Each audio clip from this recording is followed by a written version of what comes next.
Voy a desarrollar el día de hoy todo lo que corresponde al tema de negociación colectiva, que tiene que ver con, bueno, voy a hacer una breve introducción respecto a lo que es el conflicto laboral, para luego hablar o referirme a la negociación colectiva como derecho fundamental y también cómo se encuentra diseñado este derecho, cómo se encuentra recogido este derecho en nuestra Constitución y también en las normas que tenemos de desarrollo constitucional, ¿no?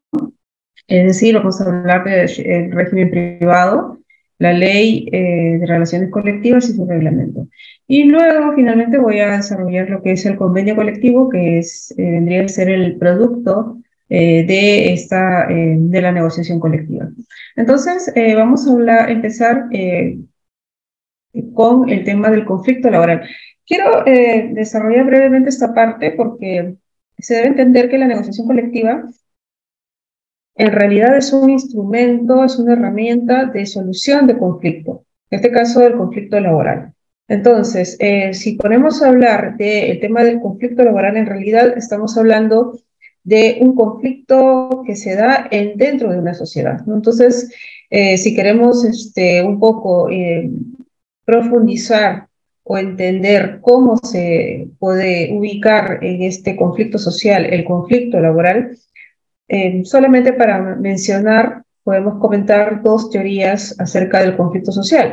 Nosotros vemos siempre a lo largo o sea, nadie nos tiene que contar, lo vemos a cada momento, distintas manifestaciones de conflictividad en la sociedad en general, en nuestro país, a nivel internacional, ¿no? Entonces, esto hace mucho tiempo fue materia digamos, de debates y de posicionamientos ideológicos y políticos en materia de plantear por qué se dan estos conflictos sociales, ¿no? O sea, ¿qué es el conflicto social propiamente? Entonces, si queremos considerar solamente dos teorías, ¿no? Que son bastante amplias, vamos a decirlo, y se contraponen en cierta medida, podemos referirnos a la teoría del consenso y a la teoría propiamente del conflicto. La teoría del consenso implica o señala, sostiene, que en realidad la estructura de la sociedad tiene un orden donde sus miembros están vinculados por normas, por la estructura jurídica y por valores que comparten, ¿no? En este caso, el conflicto es una cuestión, es un tema que es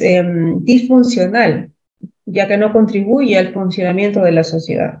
Entonces, en ese sentido, lo que se busca es, o sea, no se considera el conflicto parte de este orden social, con lo cual esto engloba una serie de posicionamientos respecto a cómo abordar también los conflictos.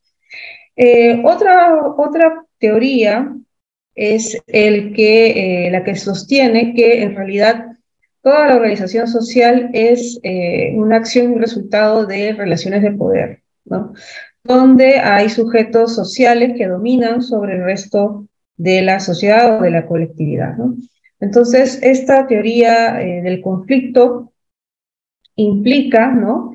Que el conflicto en realidad es parte de la sociedad, ¿no? Es parte de la realidad social y es parte de cómo las sociedades, por el contrario, se manifiestan y avanzan históricamente, ¿no? Entonces, esto es parte en todo caso, de lo que planteaba Marx y Engels en su momento, ¿no? Entonces, solamente para mencionar esta parte, entonces, en ese marco general de lo que es el conflicto social, podemos encontrar o abordar al conflicto laboral. Entonces, en ese sentido, el conflicto laboral, queremos mencionar al profesor Palomeque, que es un profesor español muy conocido. Él señala que el conflicto laboral es el conflicto nuclear, sustancial, de la sociedad capitalista, ¿no? Que es la sociedad actual que tenemos, que ya tiene dos siglos o casi tres de estar desarrollándose, ¿no? Entonces, en realidad lo que se plantea acá con el tema del conflicto laboral es que este conflicto que vemos, digamos, en las relaciones de trabajo, en realidad es innato a ellos, o digamos, es consustancial a la existencia de la relación de trabajo.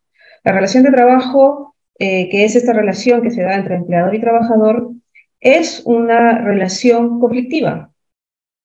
¿Por qué? Porque parte de intereses que se contraponen. Entonces, parte de la aceptación de esta situación conflictiva, ¿no?, que forma parte de esta relación, que inicialmente era una relación, digamos, que no estaba caracterizada propiamente como un tema como tal, como laboral, ¿no?, sino se le consideraba una relación simplemente comercial o civil. Entonces, entender esta conflictividad o esta relación conflictiva, ¿no?, lo que hizo fue plantearse entonces cómo se puede solucionar este conflicto, ¿no? Entonces, ahí viene o ahí entra a tallar lo que es el derecho al trabajo, ¿no?, que tiene como función, de acuerdo al profesor Palomeque, el conflicto, institucionalizar este conflicto, ¿no? Es un conflicto antagónico que se da entre empleador y trabajador, y en ese sentido el derecho al trabajo regula esta relación conflictiva, ¿no? Y establece y reconoce derechos, y justamente parte de su justificación de la existencia del derecho, de las normas de derecho al trabajo, es justamente equilibrar esta relación jurídica que es, digamos, dispar, ¿no?, no está equilibrada. Entonces, por eso es que hablamos también ya todo el tema del principio protector, del equilibrio en estas, que justamente el derecho de trabajo lo que busca es equilibrar esta relación que, como dije, es dispar, no está en equilibrio. Y bueno, entonces para eso es que sirve el derecho al trabajo. Esa es la razón de ser del derecho al trabajo. Pero más allá de esta idea, ¿no?, es importante también recordar que en el marco de la evolución de los movimientos sociales es que surge el derecho al trabajo como un parte de un movimiento social. O en todo caso, las organizaciones de trabajadores forman parte, conformaron un movimiento social en su momento, que lo que hizo fue justamente desencadenar en el reconocimiento de una serie de derechos que ahora tenemos, que son los derechos laborales. Ahora, este reconocimiento de estos derechos se da en el marco de una acción de los trabajadores, reconociendo en principio que están peleando por una situación que digamos, que los agrupa, ¿no? Se reconocen entre ellos como parte de la misma situación. Y entonces se reconocen a su vez que individualmente no van a poder hacer nada, no van a poder conseguir nada porque están en una situación de absoluta diferencia en poderes respecto de su empleador, ¿no? Entonces, en ese sentido, es que se reconoce la necesidad de agruparse para poder enfrentar los abusos que en su momento, ¿no?, cuando no existían los derechos laborales, o en el marco de su construcción, pues sería necesario agruparse para poder enfrentar y defender sus derechos, ¿no?, o reconocimiento de los derechos que se requerían de esta manera, ¿no? Entonces, de esa forma es que históricamente también surge, o de esta manera surge en realidad el derecho al trabajo, o los derechos laborales, perdón, en el marco de estos movimientos sociales, ¿no? Y es así como prácticamente se organizan o se conforman también lo que luego ahora conocemos como sindicatos, ¿no?, las organizaciones sindicales, las organizaciones de trabajadores. Entonces, volviendo al tema del conflicto laboral, porque este tema que les estoy comentando es básicamente para hacer una introducción al por qué existe la negociación colectiva, ¿no? Existe justamente porque es primero el reconocimiento de la existencia de este conflicto de origen, que son intereses antagónicos y generalmente de naturaleza económica de cada una de las partes, que cada una de las partes de la relación laboral quiere alcanzar, ¿no? Entonces, al existir estos intereses antagónicos, corresponde y es necesario que exista una herramienta que permita que estas partes de la relación de trabajo, en la forma colectiva, puedan resolver estas diferencias o tratar de resolver las diferencias a través del tránsito de un procedimiento de debate, de discusión, de diálogo que se llama negociación colectiva. Entonces, en ese sentido, el derecho al trabajo, como estábamos comentando, tiene unas funciones importantes. Una de ellas es la función equilibradora. Y esta función equilibradora se basa en el equilibrio entre la libertad de empresa a cambio de una contraprestación del empleador, ¿no? Entonces, y en ese sentido, el derecho al trabajo es un instrumento de legitimación del orden social y del desarrollo del sistema productivo. Claro, porque cuando surge el derecho al trabajo, perdón, cuando surge el derecho al trabajo es justamente cuando se reconocen estos derechos laborales, es porque era necesario reconocerlos a efectos de poder manejar el sistema o en todo caso los conflictos que se estaban generando, ¿no? Entonces, el nacimiento del sistema capitalista con la revolución industrial generó una serie de conflictos sociales, ¿no? En los cuales definitivamente hubieron muchísimos problemas y abusos, ¿no? Que se dieron de parte de los dueños de las grandes empresas capitalistas que surgieron en esa época respecto a sus trabajadores y trabajadoras, ¿no? Entonces resultaba necesario, ¿no? Canalizar ese conflicto. Canalizar ese conflicto era necesario, ¿no? ¿Por qué? Porque eso, si vemos en la historia, esto, con esta crisis que hubo, estos conflictos, por el tema que se denominó la cuestión social, que era justamente estos problemas que se evidenciaban por digamos, este surgimiento, este avance que se dio con el capitalismo, de esta forma de organización económica y de trabajo. Entonces se vio de que era necesario reconocer estos derechos justamente para hacer viable el mantenimiento del sistema imperante, ¿no? Entonces, esa también es una función que tiene, digamos, una de las funciones que tiene el derecho de trabajo. Ahora, para ir avanzando más rápidamente, si vamos a hablar ya un poco avanzando del tema de la introducción histórica del derecho al trabajo y de los derechos colectivos, podemos comentar algunos tipos de conflictos de trabajo, ¿no? Podemos, si queremos hacer una clasificación, podemos hablar de los conflictos por sujetos, por su contenido y por su antagonismo interno.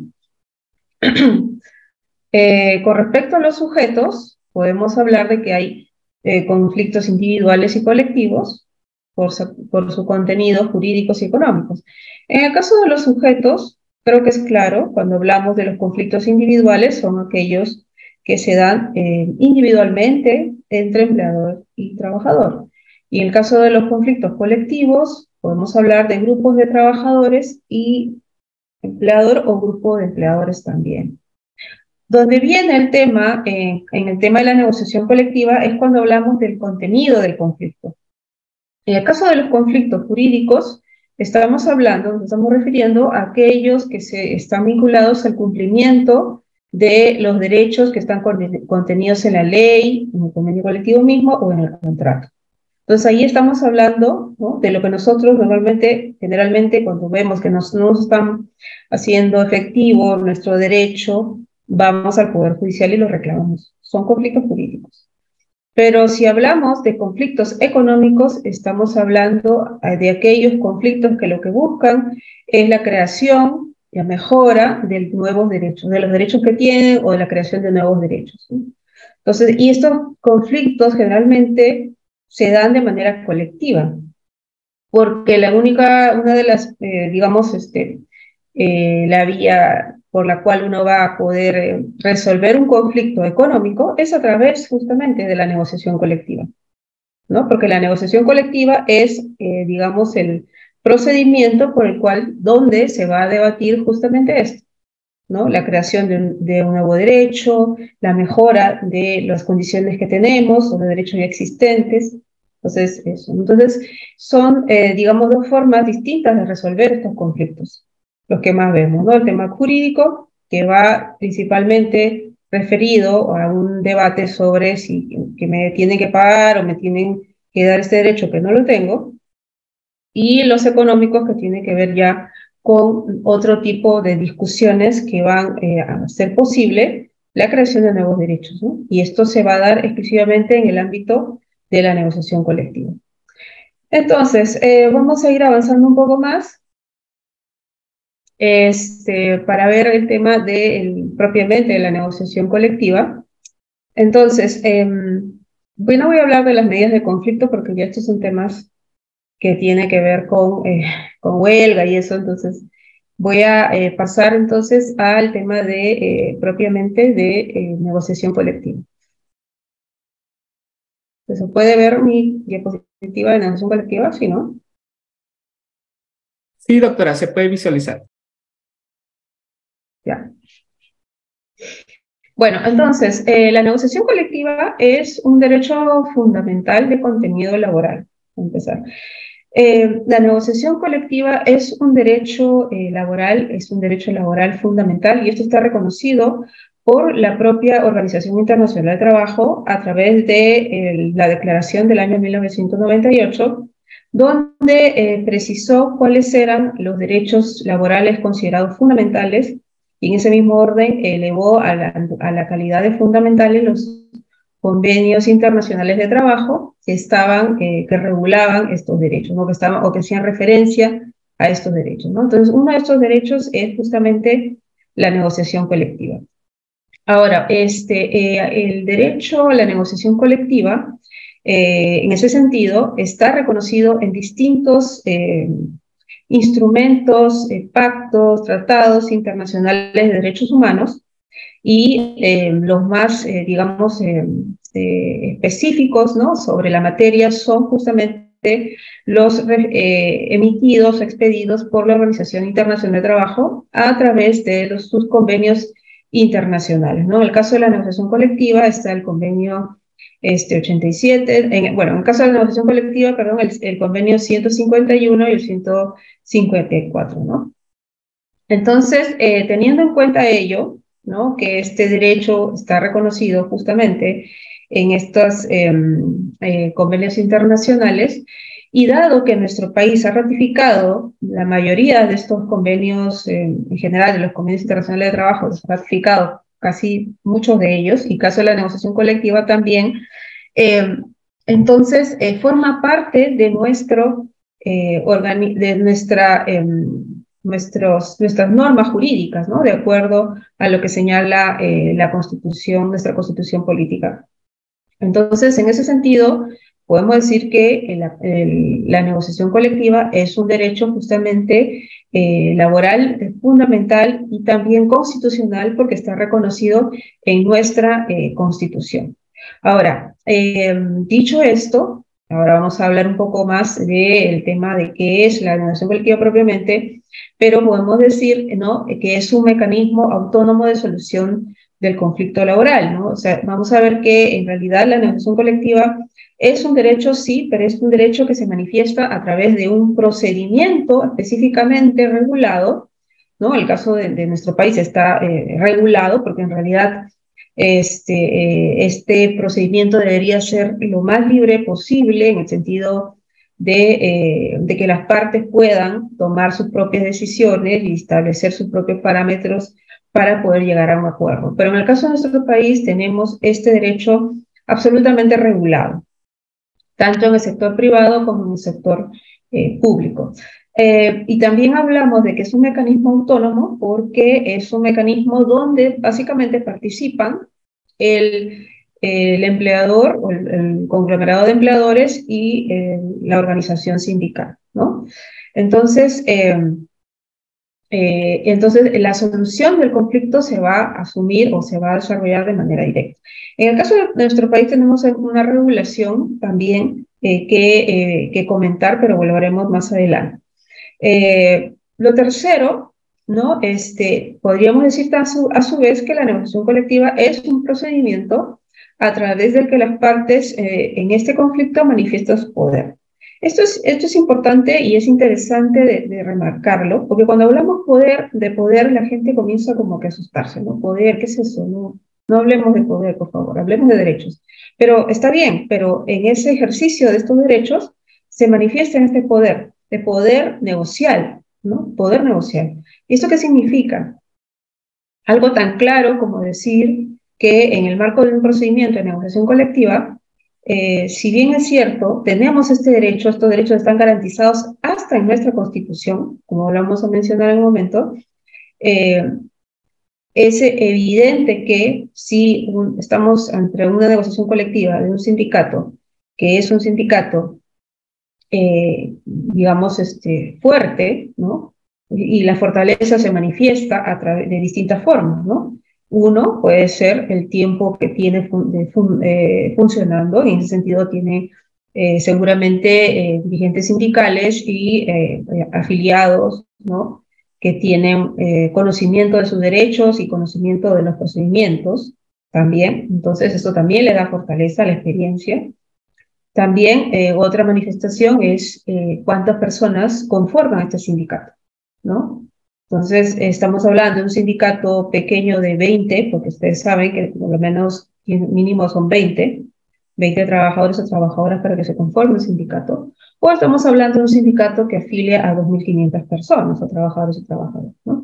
Entonces, eso también tiene un efecto, ¿no? Entonces, y así podemos ir enumerando distintas criterios para poder comentar si o considerar si un sindicato es fuerte o no, o qué tan, o el nivel de fortaleza que tiene, ¿no?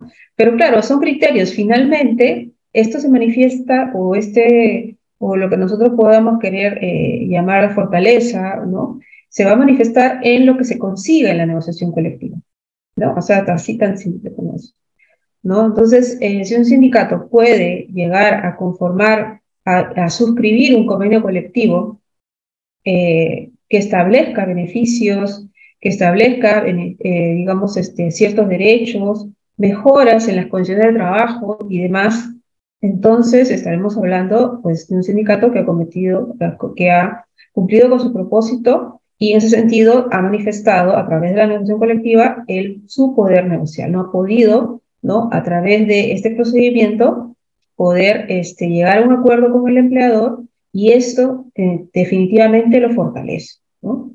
Entonces, y también por el lado contrario, estamos hablando en este caso, el empleador siempre va a ser la parte más fuerte de la relación de trabajo, ¿no? Siempre lo ha sido de manera individual y de manera colectiva también lo puede seguir siendo, ¿no? Entonces va a depender de la contraparte que tenga. Pero en general, principalmente el tema del poder negociar se va a manifestar en el marco también principalmente de la capacidad de acción que tenga el sindicato o la organización sindical, ¿no?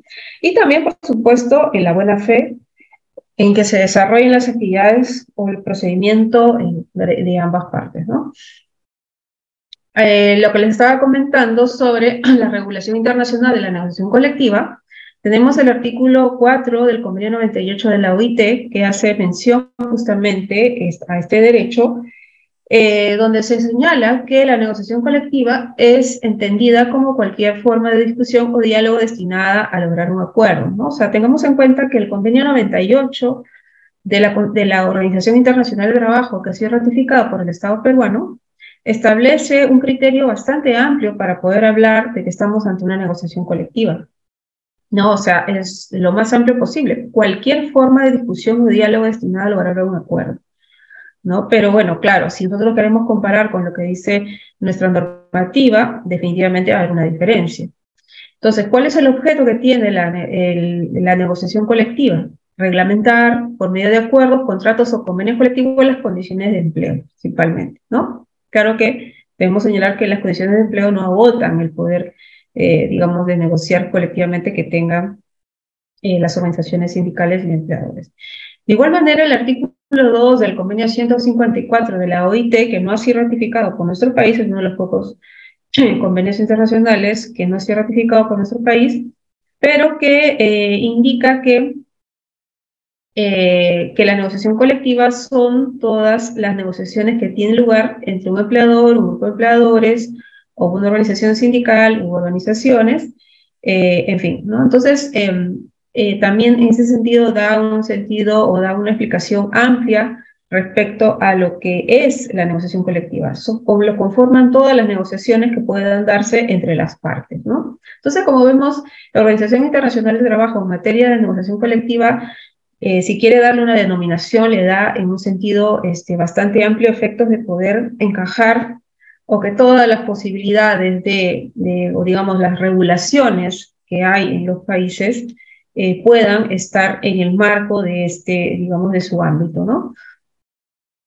En ese sentido, también el convenio 154 de la Organización Internacional de Trabajo señala que la negociación colectiva tiene como fin, bueno, lo mismo similar que señala el convenio 98, fijar condiciones de trabajo, regular las relaciones entre empleadores y trabajadores, ¿no? Regular las relaciones entre empleadores y sus organizaciones, los trabajadores y sus organizaciones, etc.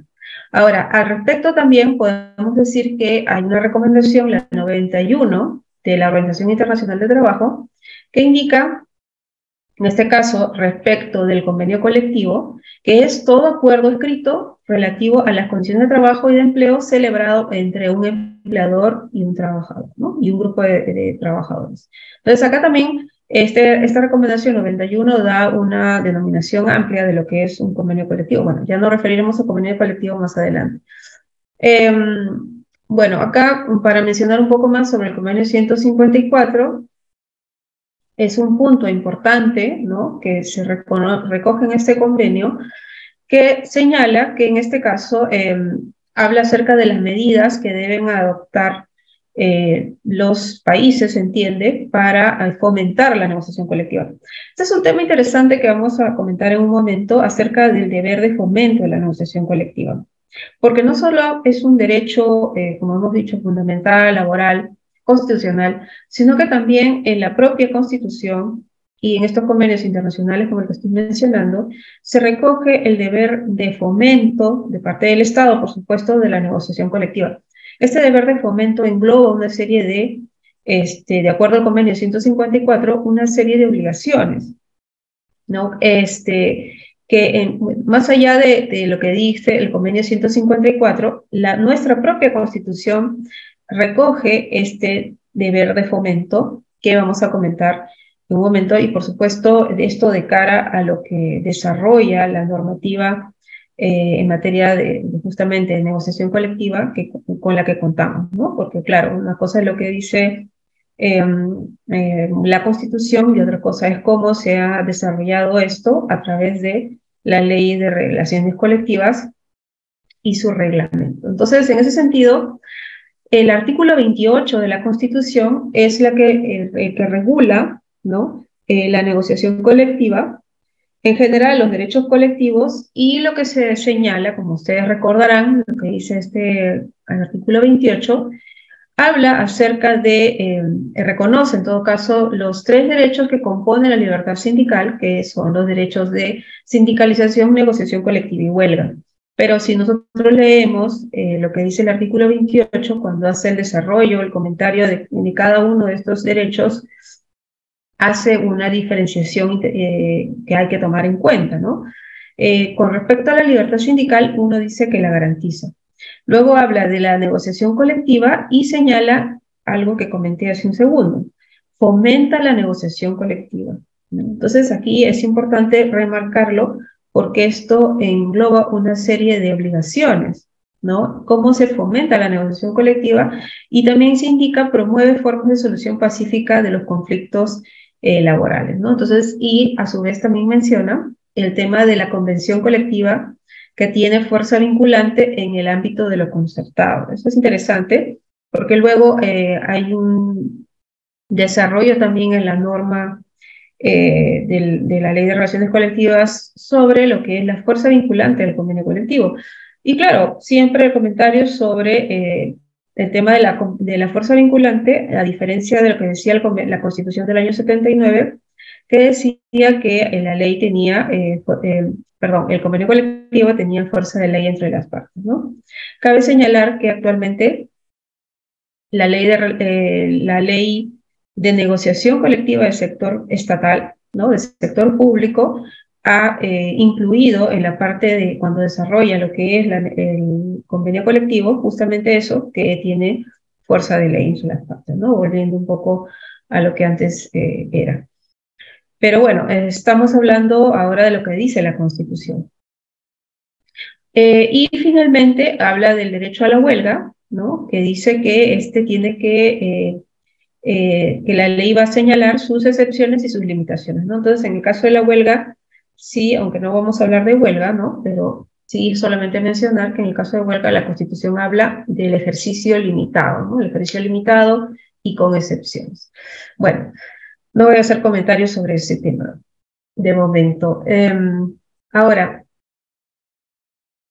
si queremos hablar del contenido constitucional de la negociación colectiva, podemos referirnos, acabamos de leer lo que dice el artículo 28 en ese sentido, pero también hay menciones sobre esto mismo, que lo ha hecho ya el mismo, el propio Tribunal Constitucional, en la sentencia, bueno, que vamos a comentarla, por ejemplo, la 261 de 2003, que es una sentencia muy conocida, el caso de construcción civil, ¿no? ¿Qué cosa es lo que dice respecto a los alcances del artículo 28 de la Constitución? ¿No? Entonces, ¿qué implica la labor de fomento y promoción en la negociación colectiva? Que el Estado debe promover condiciones necesarias para que las partes negocien libremente, ¿no? O sea, aquí todo recae en el Estado. El Estado tiene la obligación de promover las condiciones necesarias para que las partes negocien libremente. O sea, no solamente se trata de un derecho que se encuentra recogido, regulado, reconocido en la Constitución, sino que este derecho realmente tiene que poder ejercerse, ¿no? Porque si existe un derecho que está, digamos, como colgado en un cuadro, pero que las personas, los trabajadores, no pueden ejercerlo porque no la normativa que ha desarrollado el ejercicio de este derecho no está acorde a sus necesidades ni a la forma en la que ellos trabajan y las características que tiene su trabajo. Entonces, es una norma que está ejerciendo una especie de discriminación en esas personas, ¿no? Porque justamente estas personas no pueden ejercer este derecho porque la norma está hecha de una forma que impide que estas personas que también son trabajadores puedan ejercerlo. Entonces, en ese sentido, por eso hablamos de que el Estado tiene que promover condiciones necesarias para que las partes negocien libremente y también que ante situaciones de diferenciación admisible, el Estado debe realizar determinadas acciones positivas para asegurar las posibilidades de desarrollo y efectividad de la negociación colectiva. Entonces, cuando el Estado ve que la norma o el derecho que está colgado en un cuadro no puede ser, digamos, alcanzado por los trabajadores y trabajadoras que están abajo, tiene que ver la manera de cómo equilibra eso para que puedan alcanzar, ¿no? O sea, no puede quedarse simplemente, ya está el derecho, ya ustedes vean cómo hacen. No, ahí tiene que intervenir. Por eso se habla de acciones positivas de parte del Estado. Entonces, por eso finalmente, que para la obtención de estos fines el Estado puede otorgar un plus de tutela, ¿no? Entonces, ¿qué significa? Que el Estado tiene que tener la posibilidad de poder extender, ¿no?, este derecho de la mejor manera posible para que pueda ser alcanzado por las personas que lo necesitan. Que la forma como está establecida la ley no se les puede ajustar, no les cabe a ellos. Entonces tiene que tomar todas las acciones necesarias. En este caso es del caso Capeco, me parece, con construcción civil, es un caso bastante antiguo, del año 2003, donde justamente se cuestionó eso, ¿no? Que ciertas normas de tema de negociación colectiva no le eran favorables a los trabajadores de construcción civil por las características particulares de su trabajo, ¿no? La construcción civil tiene unas características particulares. Son trabajadores que están constantemente cambiando de empleador porque sus empleos son temporales, ¿no? Porque inician y acaban con una obra. Entonces necesitaba una estructura normativa en materia, específicamente en negociación colectiva, que les permita poder ejercer adecuadamente sus derechos y disfrutar de los frutos de esas negociaciones colectivas, ¿no? Que son justamente los convenios colectivos. Bueno, voy a dejar ahí este comentario, pero en realidad es un tema bastante interesante que se puede analizar mejor, pero se necesitaría un poco más de tiempo para hacerlo, ¿no? Pero en todo caso, lo importante en materia específicamente de negociación colectiva es este análisis que hace el Tribunal Constitucional de que el Estado tiene que garantizar, tiene ese deber de fomento y por lo tanto, si hay una situación donde esta forma de la norma no está permitiendo o está impidiendo que un grupo de trabajadores y trabajadoras puedan ejercerlo, entonces tiene que adecuarlo, ¿no? Tiene que adecuarlo de forma que nada impida el ejercicio de, en este caso, los derechos colectivos y la negociación colectiva. Entonces, para comentar un poco más sobre el tema ya que va más que el lado de la libertad sindical, también esa misma sentencia habla de que la autonomía sindical, ¿no? O sea, que los sindicatos tienen que funcionar libremente, sin injerencia de actos externos que los afecten. Y en ese sentido, hay actividades sindicales, ¿no? Todos los trabajadores tienen, o los trabajadores que están sindicalizados desarrollan actividad sindical y entonces también es una obligación del Estado garantizar que estas personas puedan realizar su actividad sindical de la mejor forma, ¿no? Entonces eso implica pues también obligaciones de parte del Estado para garantizar que estos trabajadores sindicalizados puedan hacer su actividad sindical. Para ello requieren una serie de facilidades que se les pueda otorgar, ¿no? Y eso implica también una participación del empleado. Bueno, entonces, para cerrar esta parte de comentarios de la sentencia del Tribunal Constitucional, ¿qué nos queda de señalar? Que sin la garantía estatal, sin la protección estatal, no es posible el ejercicio de diversos derechos, ¿no? Y en el caso de la negociación colectiva y los derechos colectivos, no se puede ejercer adecuadamente estos derechos si es que no hay una participación del Estado, una garantía del Estado. No le gusta a mucha gente la palabra intervención del Estado, pero sí se requiere una intervención del Estado para hacer posible el ejercicio de estos derechos. La intervención del Estado se da en este caso a través de la expedición de normas que garanticen el ejercicio de este derecho. Todas las normas, las leyes que se expiden, ¿no? A través de los poderes del Estado, ellos son normas que finalmente se dan en un contexto, pero si se evidencia que está generando una suerte de discriminación al momento de ejercer los derechos, ¿no? Tienen que ser modificadas, ¿no? Tienen que ser modificadas, tienen que ser adecuadas, ¿no? Allí radica justamente la garantía, en este caso, del fomento, estamos hablando de negociación colectiva, en este caso del fomento de la negociación colectiva. Bien,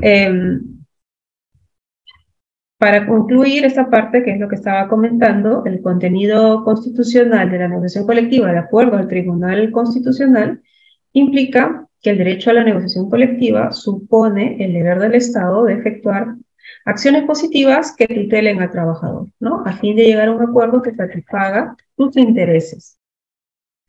Este deber del Estado se sustenta en que en los hechos el trabajador no se encuentra en igualdad de condiciones respecto a ese empleador a la hora de la negociación. Yo creo que este es un tema, digamos que todos nos decimos, sí, bueno, eso ya lo sabemos, pero es que eso tenemos que tenerlo siempre adelante porque es el sustento justamente de esta acción y esta obligación que tiene el Estado, ¿no? En este caso, de la garantía del ejercicio de la negociación colectiva. Ahora, una vez dicho esta parte, voy a comentar un poco sobre el tema del deber de negociar colectivamente del empleado, ¿no? Hemos hablado del deber del Estado para, digamos, garantizar, en todo caso, fomentar la negociación colectiva, pero también esto implica una contraparte que es el deber de negociar del empleador. Porque como hemos visto, ¿no? Ustedes lo han visto, en el caso de la negociación colectiva, si revisamos las normas internacionales de trabajo, vamos a encontrar que siempre se habla de la libertad de negociar colectivamente, ¿no? La libertad. Si consideramos el tema de la libertad como tal, ¿no? Entonces podríamos colegir que si hay libertad, entonces de hacerlo, también hay libertad de no hacerlo. ¿Dónde radica la obligatoriedad que en este caso, en el caso de nuestro país, encontramos de parte del empleador? A sentarse en la mesa a negociar. Entonces, vamos primero a lo que dice el Convenio 98 de la Organización Internacional de Trabajo. En el artículo 4 se señala que deben adoptarse las medidas adecuadas para las condiciones nacionales para estimular y fomentar el pleno desarrollo y uso de procedimientos de negociación voluntaria, con objeto de reglamentar por medio de contratos colectivos las condiciones del empleo. Entonces estamos hablando, ¿no? La Convención 98 habla de negociación voluntaria. Entonces, sin embargo, ¿no? Lo que quiero decir, ¿no? O esta situación de hablar de negociación voluntaria de acuerdo al Convenio 98, claramente lo que alude es que estamos, hay digamos, un favorecimiento de una, digamos, libre, ¿no? Desarrollo de una negociación colectiva que pueda manifestarse de esa forma, ¿no? De manera voluntaria, ¿no? Porque ambas partes consideran que es importante llegar a un acuerdo para el sostenimiento digamos, de los derechos laborales, de fortalecimiento de las instituciones democráticas, etcétera, ¿no? Pero esto no quiere decir, esto no prohíbe que los estados puedan actuar positivamente en favor de la negociación colectiva. Es decir, que los estados puedan regular o establecer normas que de alguna manera garanticen, ¿no? El ejercicio del derecho de manera efectiva, ¿no? Entonces, claro, esto, sin embargo, ¿no? Dio lugar a que se hable de la libertad de negociación colectiva o de la libertad de negociar voluntariamente. Porque, claro, en otras latitudes, en otros países, funciona, ¿no? Sin embargo, en nuestro país, no sé si funcionaría.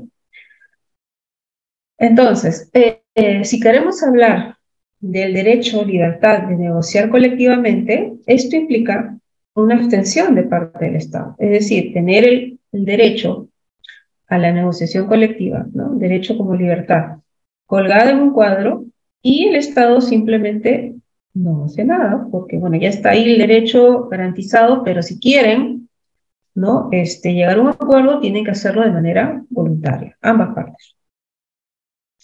Pero luego tenemos la otra figura, que es el derecho fundamental de negociar, ¿no? Colectivamente, que implica acciones positivas del Estado, es lo que hemos estado conversando, ¿no? Implica un involucramiento del Estado, implica una participación del Estado, ¿no? Entonces, eso es interesante.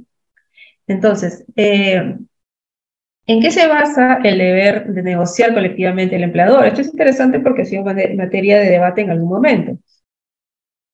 Por ejemplo, que el profesor lo estoy mencionando, el profesor Villavicencio señala que en este caso hay una obligación estatal de promover la negociación colectiva en base al principio de buena fe negocial.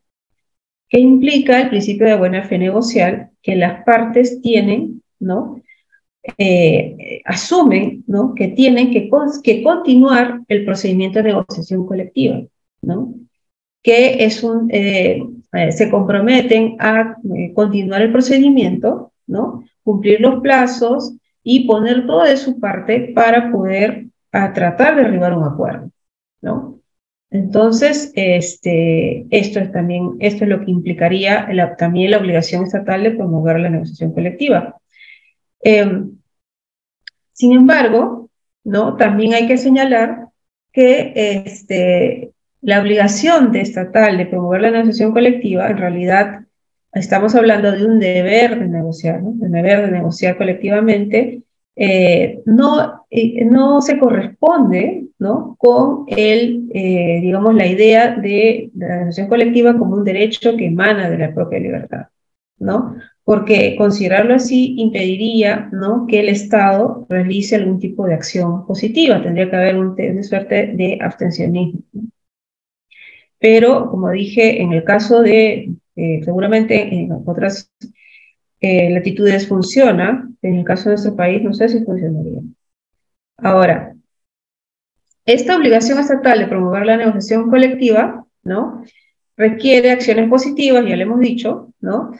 Y entonces, esta obligación que tienen los empleadores de negociar colectivamente, que es como tenemos la regulación en nuestro país, se basa en la concepción de este derecho como un derecho fundamental. Es un derecho, o sea, es un derecho que tengo, ¿no?, que implica que yo lo puedo reclamar y pedírselo y exigírselo a alguien de manera efectiva, ¿no? O sea, no solamente el Estado de decir, bueno, que el Estado me lo garantice, sino que yo tengo una contraparte a quien reclamarle y exigirle que cumpla. Yo como sindicato tengo este derecho y este ejercicio de este derecho se va a manifestar cuando yo presento mi pliego de reclamos y en ese sentido exijo y me respalda la ley, exijo al empleador que recepcione mi pliego de reclamos y conforme a ley tiene que señalar la fecha para la instalación de la mesa de trato directo. Tengo ese derecho, ¿no? Entonces, esa forma de regulación que tenemos nosotros implica el reconocimiento de la negociación colectiva como un derecho fundamental, como un derecho que yo puedo exigir y reclamar que se responda y que se me respete y que se cumpla, ¿no? Porque si yo mando mi pliego como sindicato y el empleador no me lo recepciona y el empleador no llama, no convoca la instalación de la mesa de diálogo o de la mesa de trato directo, entonces yo estoy habilitado a poder exigirlo a través de otras instancias. Podré recurrir a la Autoridad Administrativa de Trabajo, podré recurrir al Poder Judicial para que se cumpla mi derecho, porque hay una vulneración de mi derecho a la negociación colectiva, ¿no? Entonces, es más allá, ya está la norma, el Estado ya lo garantizó, el Estado ya lo puso, está en la Constitución, el Estado ya realizó su acción de desarrollar cuál es el procedimiento de tal forma que yo no pueda dejar de ejercer mi derecho. Ya lo tengo. Entonces, ¿a quién se lo reclamo? ¿A quién se lo exijo? A la contraparte en la negociación colectiva. Y no puede oponerse. No puede oponerse, ¿no? Hay una sola salvedad, que es cuando, en el caso del sector privado, cuando recién la entidad o el empleador tiene un año o menos de un año de haberse conformado, según la ley. Bien, entonces, podemos decir también acá, mencionando a otro jurista peruano que también ha desarrollado este tema, es el profesor Bosa. Entonces, la negociación colectiva no es una libertad, ¿no? La negociación colectiva, en el caso de nuestro país, es un derecho fundamental. Entonces, podemos decir, evocando al profesor Blancas, que si existe un derecho a negociar es porque existe un deber de negociar. Entonces, yo exijo mi derecho, quiero ejercerlo y el otro me tiene que corresponder, ¿no? En fin, entonces, en ese sentido, y finalmente, podemos considerar que la negociación colectiva como derecho la hace obligatoria, no como libertad propiamente, ¿no?, que es como se elucubra a través de esta idea de la negociación colectiva libre y voluntaria, ¿no? Entonces, eso está señalado de esta forma en el convenio 98, pero como dije, eso no implica, no impide, no prohíbe que en las legislaciones que cada país establezca su forma de regulación que considere más adecuado para el cumplimiento de justamente de este derecho, ¿no?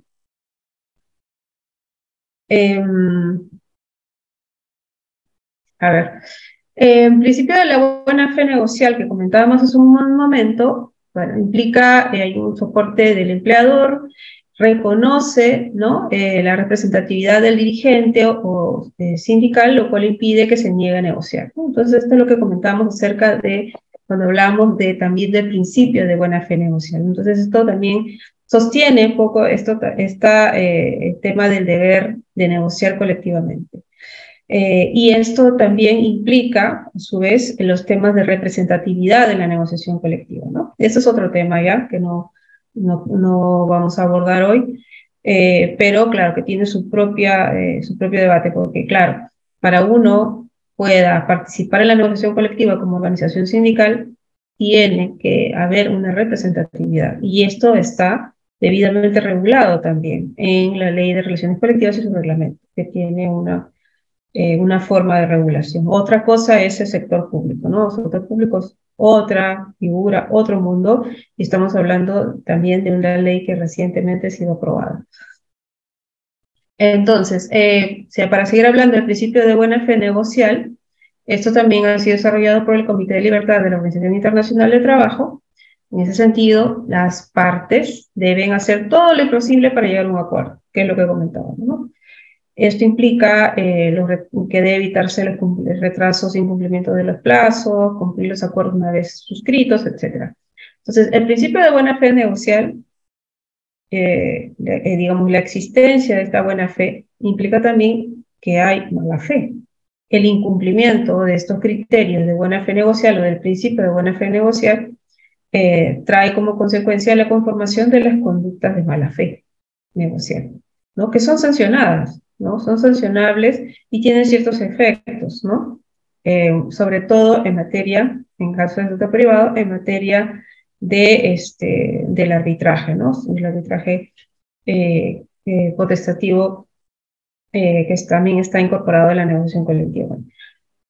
Eso.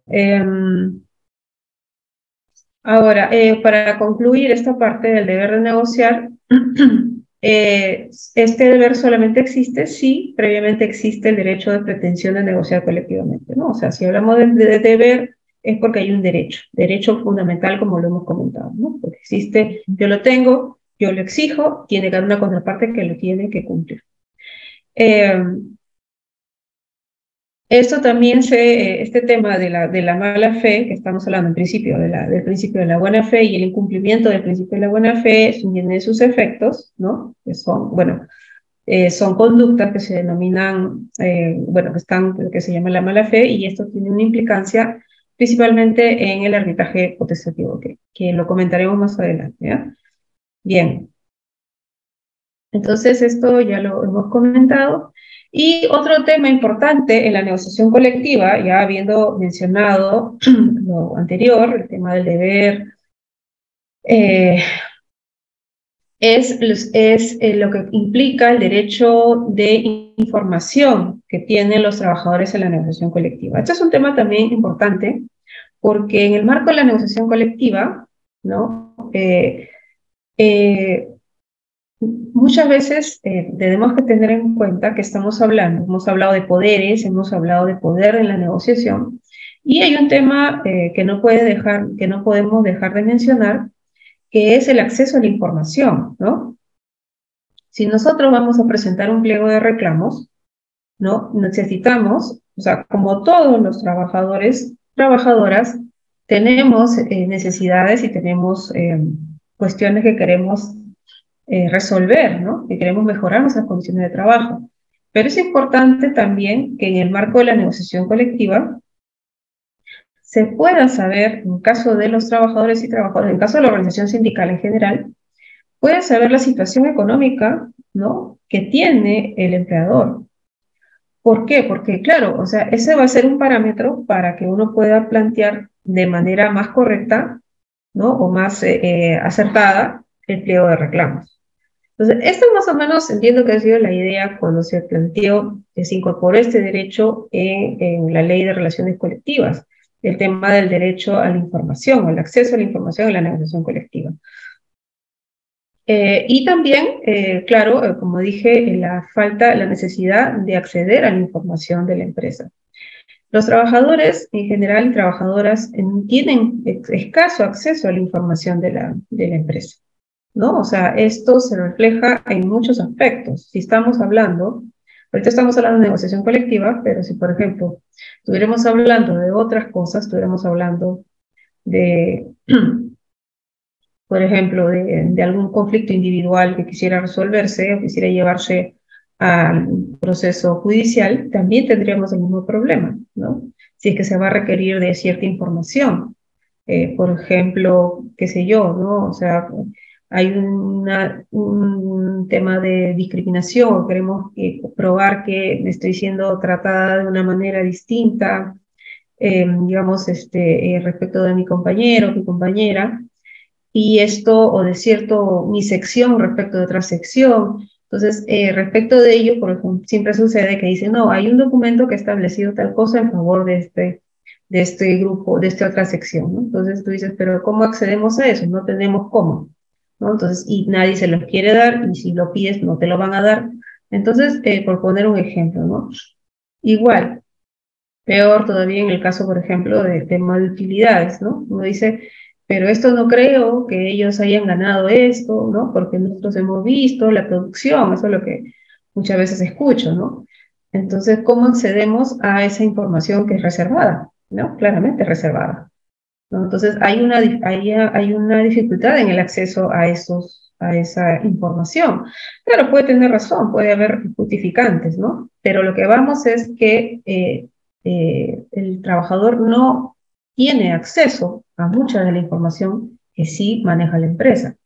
Entonces, el establecimiento, la incorporación de este derecho a el acceso a la información en la negociación colectiva hubiera implicado, hubiera sido muy importante, muy interesante, que pudiera haberse hecho efectivo, ¿no? De manera, digamos, vamos a decir, amplia, para que realmente se pueda ejercer adecuadamente, ¿no? Sin embargo, lo que dice el artículo 55 de la Ley de Relaciones Colectivas es que, bueno, uno dice a petición de los representantes de los trabajadores, se debe proporcionar información necesaria sobre la situación económica, financiera, etcétera, etcétera, de la empresa. Dice, los trabajadores, sus representantes y asesores deberán, la parte final, deberán guardar reserva absoluta sobre la información recibida bajo percibimiento de suspensión del derecho de información, sin perjuicio de las medidas disciplinarias y acciones legales a que hubiera lugar. Entonces, esta última parte es interesante porque te dice, ¿no? Todo el artículo te habla de que tienes el derecho, pero luego te dice que tiene que haber reserva absoluta, ¿no?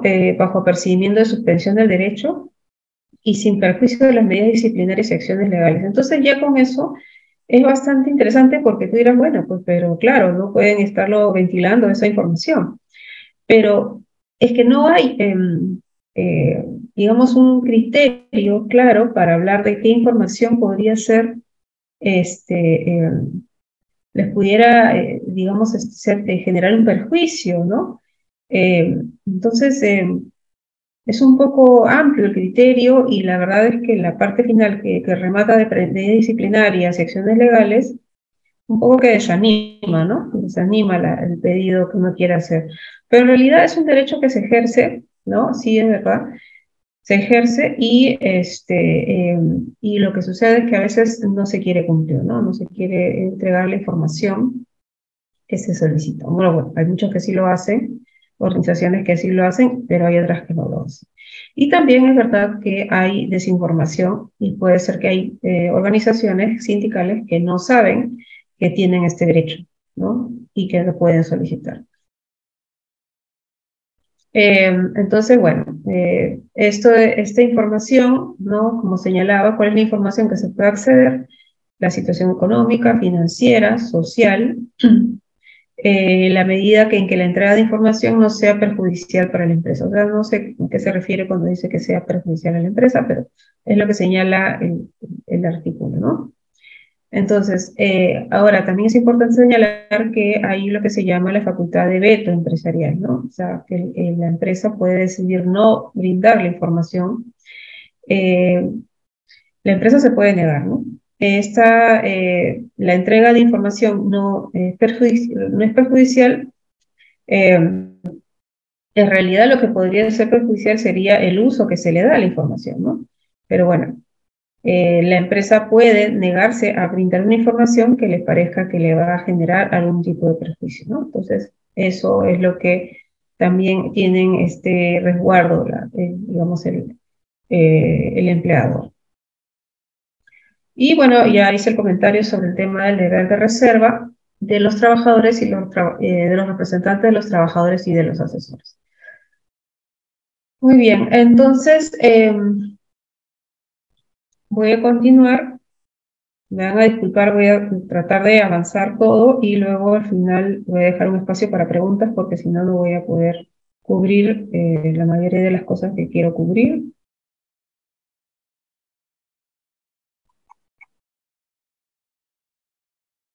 Entonces, habiendo hablado de lo que es la negociación colectiva, ¿no? Como un procedimiento en el cual los trabajadores y empleadores van a poder, digamos, transitar para poder intentar llegar a un acuerdo.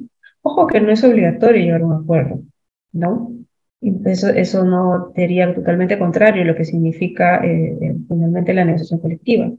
¿No? Entonces, no es obligatoria, pero la idea es que las partes, y eso radica justamente en la buena fe en la negociación colectiva, que hagan todo lo posible y cumplan todos los pactos previos que se realicen en el marco de la negociación colectiva para que puedan intentar llegar a un acuerdo, ¿no? Entonces, bueno, si en el mejor de los casos se llegase a un acuerdo, estamos hablando, ¿no? O sea, digamos, concluyera con vamos a decir, un acuerdo, cuando ya lo dije esa palabra, estamos hablando de un producto de la negociación colectiva, ¿no? Entonces, el producto de la negociación colectiva, el producto a negociar, es lo que se obtiene en la negociación colectiva. Sin embargo, puede darse el caso de que no haya producto en la negociación colectiva, ¿no? Entonces, los productos de la negociación colectiva son el convenio colectivo y el laudo arbitral. Convenio colectivo es aquel documento, ¿no? Digamos, donde ambas partes van a, digamos, directamente llegar a un acuerdo o con apoyo, en el caso de la conciliación, de la participación de un conciliador. Y lo segundo es el laudo arbitral, que tiene que ver con el producto o lo que se expiden los árbitros laborales luego de un procedimiento de arbitraje potestativo. Entonces, para ahí un poco irlo señalando, el procedimiento de la negociación colectiva, ¿no? Inicia con el trato directo. El trato directo se presenta el pliego de reclamos, se instala la mesa de negociaciones y luego las partes comienzan a desarrollar esto que se denomina, como su nombre lo dice, trato directo, que es básicamente el debate entre ambas partes libremente para poder intentar llegar a un acuerdo. Entonces, y esto se da sobre la base de la presentación del pliego de reclamos, por supuesto. Entonces, en ese sentido, puede darse el acuerdo y esto implica la suscripción de un convenio colectivo y puede ser que no también, ¿no? Entonces, si hay acuerdo y hay convenio colectivo, hay un producto negocial, hay un producto en la negociación colectiva, ¿no? Entonces, pero puede ser que, como dije, no haya. Ante esa situación, ¿qué hace la ley de relaciones colectivas de trabajo, ¿no? Plantea la posibilidad de la conciliación o mediación. En este caso, ya en realidad también se va a intentar hacer llegar a un acuerdo, pero en este caso ya no es un acuerdo directo, sino que implica la participación de los conciliadores del Ministerio de Trabajo, ¿no? Entonces, para participar en la conciliación, una de las partes tiene que solicitar el inicio de la conciliación al Ministerio de Trabajo. Entonces, una vez que el Ministerio de Trabajo recibe esta solicitud, va a presentar, ¿no? Va a citar a las partes para el inicio del procedimiento de conciliación. Entonces, también no se señala un máximo, un mínimo de fechas de conciliación, igual en el trato directo, pero lo real es que en realidad el conciliador lo que hace es promover y acercar, promover el acuerdo y acercar a las partes. Pero claro, él no va a resolver nada, ¿no? Él no va a resolver nada, simplemente va a intentar acercar las posturas de las partes para tentar un acuerdo. Si en este punto hay un acuerdo, este acuerdo se va a llamar de igual manera convenio colectivo. pero también hay la posibilidad que no haya ningún acuerdo, ¿no? Y ante esta situación de no haber ningún acuerdo, de mantenerse la inviabilidad del acuerdo, digamos, directo o con apoyo del Ministerio de Trabajo, entonces la Ley de Relaciones Colectivas plantea la opción del arbitraje potestativo o de la huelga, de manera alternativa, ¿no? Entonces, en ambas circunstancias, el resultado va a ser diverso, ¿no? En el arbitraje se va a ver un momento de instalación del tribunal arbitral, del desarrollo del procedimiento arbitral, que tiene todo un procedimiento en sí mismo, pero que en realidad el tiempo es muy corto porque es muy amplio el tema del arbitraje potestativo. El asunto es que se desarrolla el arbitraje. Para empezar, en el arbitraje tiene que haber un tribunal arbitral, ¿no? Tiene que haber un tribunal arbitral entre los cuales las partes van a presentar sus propuestas de arbitraje, del laudo arbitral. El laudo arbitral es el producto del arbitraje, ¿no? Es un producto de la negociación colectiva, ¿no? Entonces, lo que van a hacer los miembros del tribunal arbitral va a ser resolver el conflicto, ¿no? Escogiendo una de las propuestas de las partes, ¿no?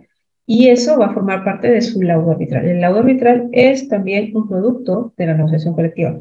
Tengamos en cuenta que el arbitraje laboral económico, que se le dice, el arbitraje laboral económico, el arbitraje laboral económico que está dentro del procedimiento de negociación colectiva es eso, es parte de la negociación colectiva, no es un procedimiento aparte, no es un procedimiento, tiene sus propias particularidades, por supuesto, pero está concebido dentro del procedimiento macro de negociación colectiva. Por eso es que cuando vemos la norma, se considera, digamos, se equipara el medio colectivo con el labor arbitral, ¿no? ¿Por qué? Porque ambos son productos de la negociación colectiva, independientemente de que en el caso del trato directo y de la conciliación, podemos decir que hay un, digamos, debate directo entre las partes y que pueden llegar a un acuerdo. En el caso del arbitraje, no. En el caso del arbitraje, más bien las partes se someten a la decisión del tribunal arbitral, ¿no? El tribunal arbitral va a decidir cuál de las dos propuestas arbitrales, digamos, está más ajustado a lo que sus criterios técnicos que tengan, y entonces va a decidir cuál es la posición o cuál es la propuesta que van a recoger en su laudo arbitral. Sin embargo, sigue siendo un producto de la negociación colectiva. Por eso, cuando hablamos de arbitraje en negociación colectiva, es arbitraje laboral económico, ¿no? Porque está resolviendo la negociación colectiva. Finalmente, tenemos el caso del desenlace de arbitraje o huelga. Entonces, si se va por el lado del arbitraje, la idea es que se resuelva con un laudo arbitral. Ahora, es posible o será posible que si instalado el arbitraje, ¿no? No se llegue a un producto arbitral. Es posible. No he visto un caso, ¿no? Concretamente, pero sí he visto casos donde, por ejemplo, se demoran demasiado en decidir el presidente del tribunal arbitral, por ejemplo, ¿no? Claro, hay un procedimiento, ¿no?, que señala la norma cuando no se cumplen los plazos establecidos para que simplemente se informe al ministerio y el ministerio haga el sorteo entre el pool de árbitros que tiene, ¿no? Pero claro, tiene que haber un pedido formal para eso, ¿no? Entonces, bueno, es posible, ¿no? Pero en general se debería entender que el arbitraje pues, va a ser resuelto y va a expedir un laudo arbitral. Entonces, en el caso de la huelga, que es, digamos, en la otra llave, ¿no? De si no se llega a un acuerdo en trato directo o conciliación, pues es arbitraje o de huelga, ¿no? Vemos que en este caso también es uno u otro, ¿no? Entonces, si yo no decidí arbitraje y decidí la huelga como sindicato, Entonces, allí también, ¿no? Habiéndose declarado la huelga y procedido con la huelga, eh, también en ese caso se puede llegar a suscribir un convenio colectivo, ¿no? Pero también es posible que no se suscriba un convenio colectivo. ¿Por qué? Porque en este caso, pues, estamos hablando ya de una medida de conflicto. La huelga es una medida de conflicto. La huelga es una medida de conflicto, es una forma, es un mecanismo donde las organizaciones sindicales digamos, sustentan o posicionan su poder, digamos, en la negociación colectiva, ¿no? Y entonces esto, pues, implica una serie de desarrollo y de fuerza importante, ¿no? Digamos, sindical, ¿no? Entonces, en el mejor de los casos, se va a poder llegar finalmente a suscribir un convenio colectivo, pero también se ha dado casos de que luego de la huelga ha habido negociaciones colectivas que han quedado abiertas, es decir, sin solución. Pero no solamente el caso de huelga, también el caso de trato directo, también queda o conciliación y no se llega a un acuerdo, también hay casos donde se quedan sin solución, no sé si llegan a cerrar. ¿Por qué razones distintas? ¿No?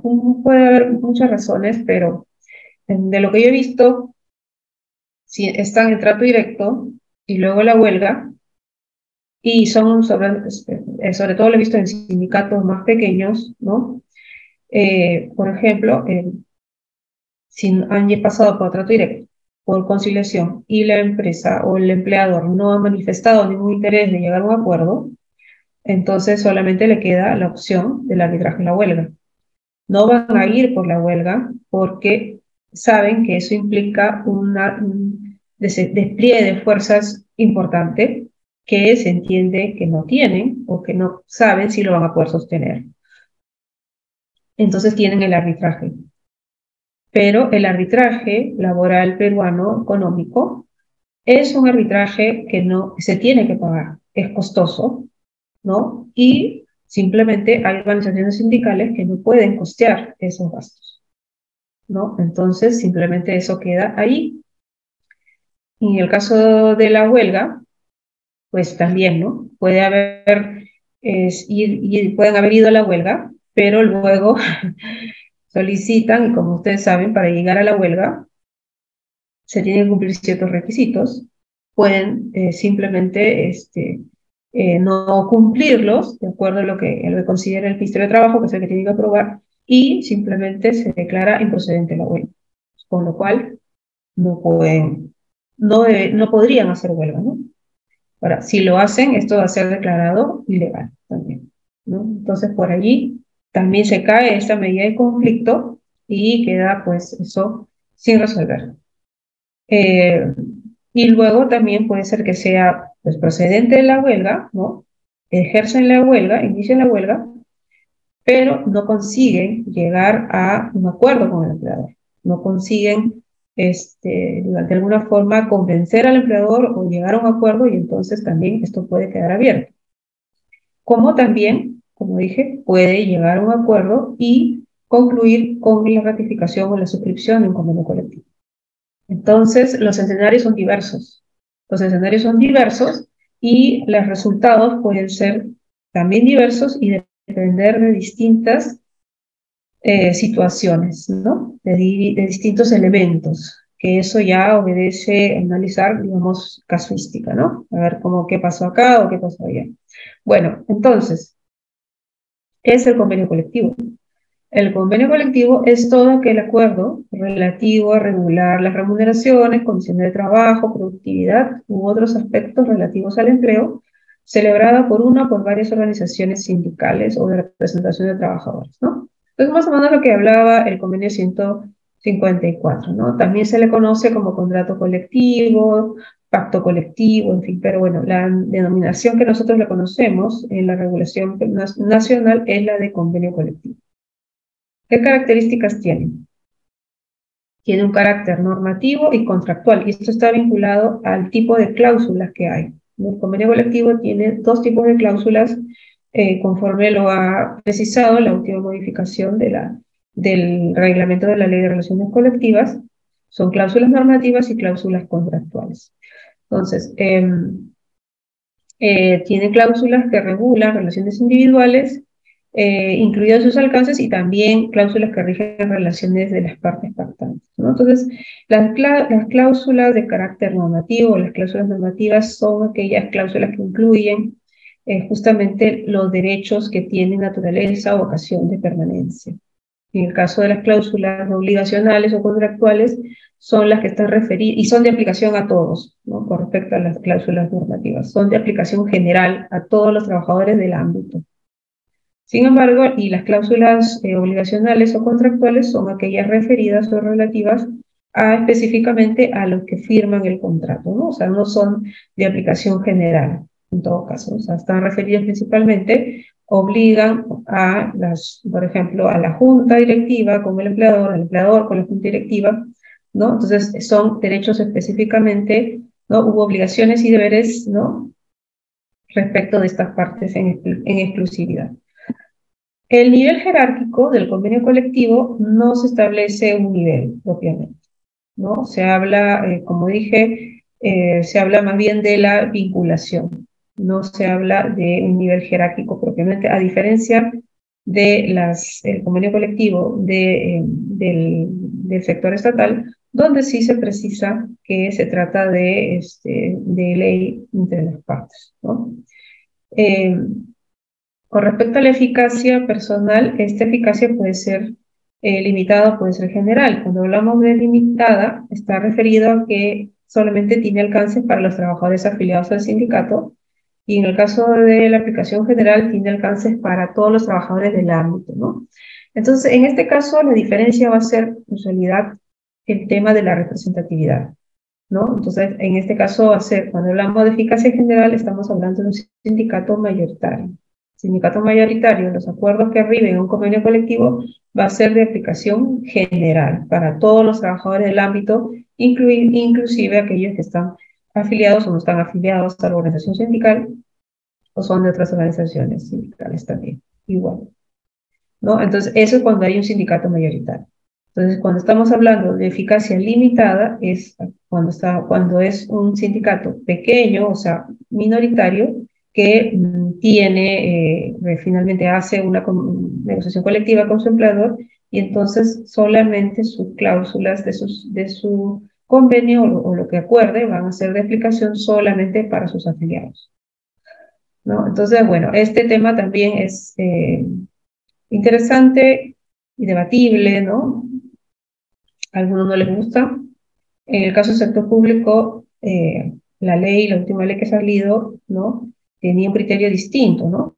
La ley hablaba de que, en realidad, los efectos del convenio colectivo son de aplicación para todos. En el caso de la negociación descentralizada, ¿no? Que es donde hay más conflicto ahora, ¿no? Es de aplicación para todos y que solamente se negocia con el sindicato que tiene la mayor representación.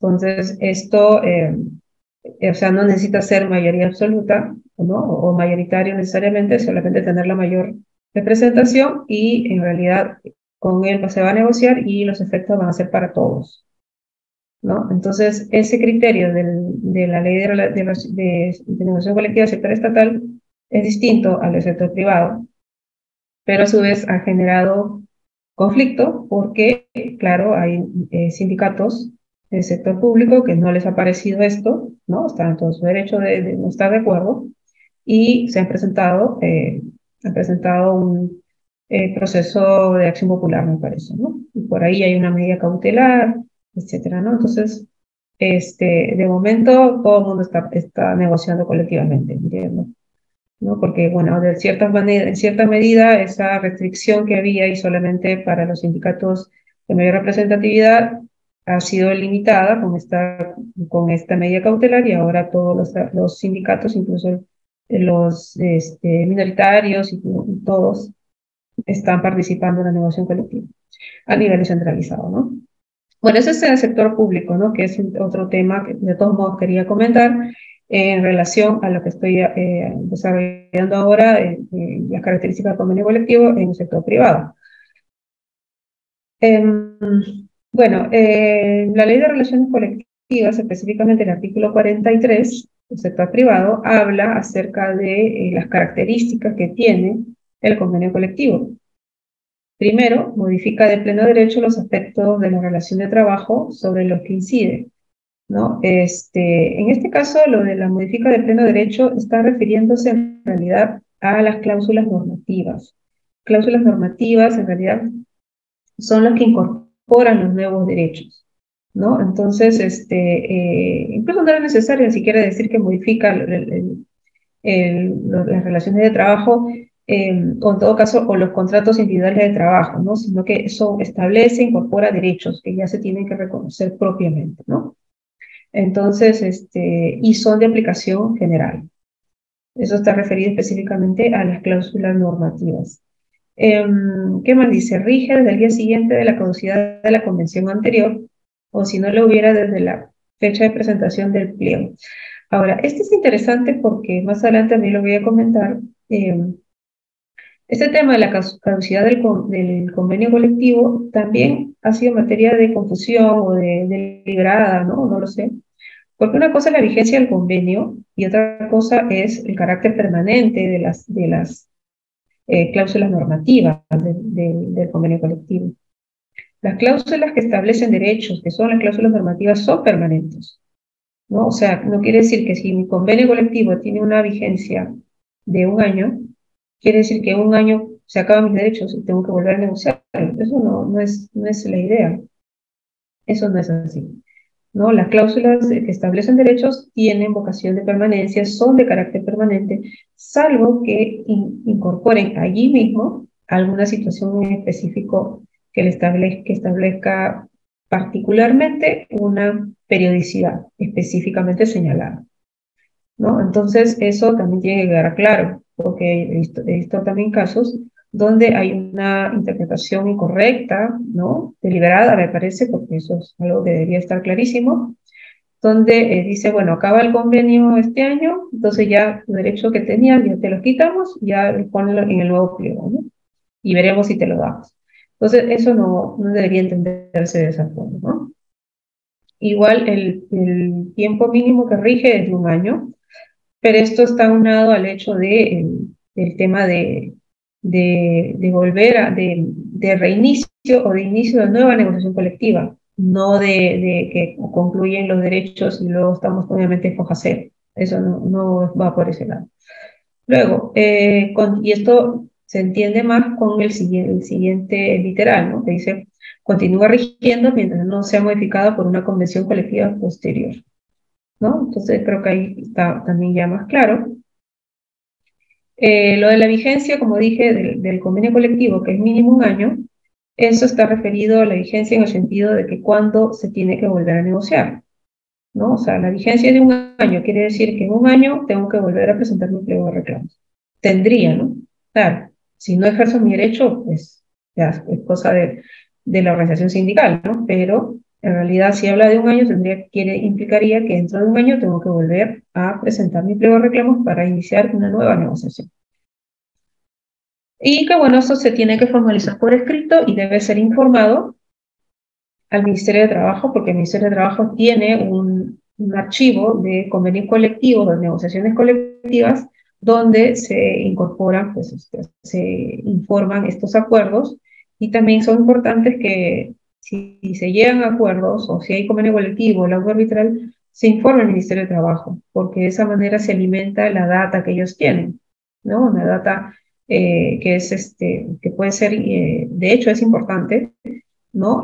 Para saber no quiere hacer cualquier estudio, quiere tener alguna base estadística de temas de trabajo, entonces sería importante tener esa data correctamente actualizada, ¿no? Porque, bueno, decían que había, pues no, las organizaciones sindicales muchas veces no estaban presentando o entregando o informando de los acuerdos que arribaban o de los lagos arbitrales, entonces había una información que no estaba del todo clara, ¿no? Pero bueno, entonces eso se irá solucionando o si ya se habrá solucionado, no lo sé. Bueno, lo último que voy a desarrollar sobre el contenido del convenio colectivo es una referencia a lo que ha sido modificado con el Decreto Supremo 014-2022, que es una norma reglamentaria que modificó la norma reglamentaria el año pasado y que, claro, también fue materia de bastantes críticas. En materia de negociación colectiva no ha habido tanto problema en realidad, bueno, ha habido ciertas modificaciones importantes, pero ha habido otras en materia de huelga que han sido bastante criticadas. Pero bueno, lo cierto es que ha incorporado algunos criterios bastante interesantes. Lamentablemente ahora mismo el tema de huelga y un pronunciamiento de COPI, me parece, donde ahí está de alguna manera interfiriendo o pronunciándose sobre un extremo de esta norma del Decreto Supremo 014-2022 en temas de huelga, ¿no? Bueno, pero vamos a ver si me da tiempo lo comento, pero si no, seguimos adelante. Entonces, para no irme para no desviarme de lo que tengo que desarrollar, en esta parte ya lo que hizo el Decreto Supremo 014-2022 en materia de convenio colectivo fue justamente precisar el tema de las cláusulas normativas y las cláusulas obligacionales, ¿no? Que son las cláusulas que conforman los convenios colectivos. Y es lo que más o menos decía, ¿no? Las cláusulas normativas son aquellas que regulan las relaciones individuales y generan derechos y obligaciones para los trabajadores y el empleador. Y estas cláusulas se interpretan como normas jurídicas. Recordemos que el convenio colectivo es fuente de derecho laboral, es la más importante fuente de derecho de trabajo que existe, ¿no? ¿Por qué? Porque es justamente nace de la voluntad de las partes, ¿no? De llegar a acuerdos y de establecer y reconocer derechos y mejorar la situación existente, ¿no? Entonces es una fuente muy importante de derecho del trabajo. Las otras cláusulas obligacionales, que son aquellas que regulan todos los demás temas o aspectos de las relaciones colectivas y generan derechos y obligaciones, pero para las partes que suscriben el convenio, o sea, las organizaciones sindicales y el empleador. Entonces, y dentro de estas cláusulas también vamos a encontrar referencias a niveles de la negociación colectiva, cómo se van a interpretar los contratos, bueno, etcétera. Perdón, las cláusulas obligacionales se interpretan como contratos, ¿no? Porque estamos hablando de acuerdos o derechos, deberes y obligaciones que hay entre las partes que suscriben el convenio colectivo en realidad, ¿no? Entonces no son de aplicación general solamente para estas, a quienes están siendo mencionadas en este convenio colectivo.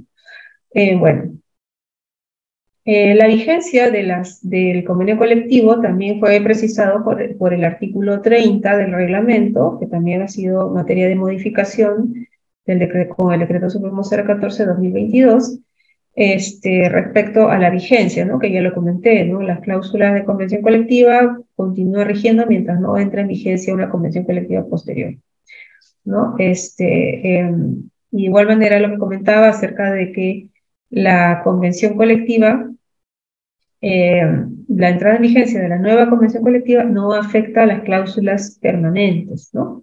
Salvo que estas ya hayan sido modificadas o derogadas expresamente, ¿no? Y un punto adicional que señala esta modificación es que en el caso de disolución de la organización sindical, las cláusulas normativas de la convención colectiva continúan vigentes.